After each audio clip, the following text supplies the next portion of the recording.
Side వేస్ మార్కెట్లలో మాటిమాటికి stop లాస్లు hit అవుతానే ఉంటాయి. ట్రెండింగ్ మార్కెట్లలో అన్ని ఇండికేటర్స్ వర్కౌట్ అవుతాయి. బట్ సైడ్ వేస్ మార్కెట్లలో ఈ వీడియోలో బొలింజర్ బ్యాండ్ని ఏ విధంగా యూజ్ చేయాలో చూద్దాం. ఇండికేటర్ సెక్షన్లో వెళ్ళి బొలింజర్ బ్యాండ్ని యాడ్ చేసుకోవాలి.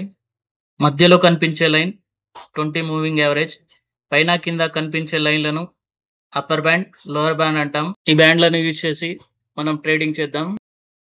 ఎప్పుడైనా షేర్ ఈ బ్యాండ్ మధ్యలో ఉంటే అది సైడ్ వేస్ గా పరిగణిస్తాం.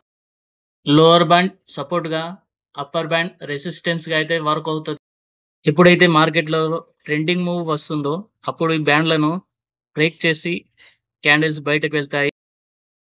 ఈ లైన్ల దగ్గర చిన్న స్టాప్ లాస్ పెట్టి అప్ సైడ్ లో లాంగ్ ట్రేడ్, డౌన్ సైడ్ లో షార్ట్ ట్రేడ్ తీసుకోవచ్చు.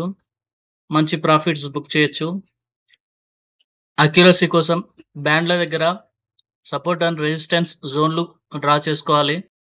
ఈ జోన్లో బ్రేక్అవుట్ ఇస్తే మంచి ట్రెండింగ్ మూమెంటం అయితే రావచ్చు.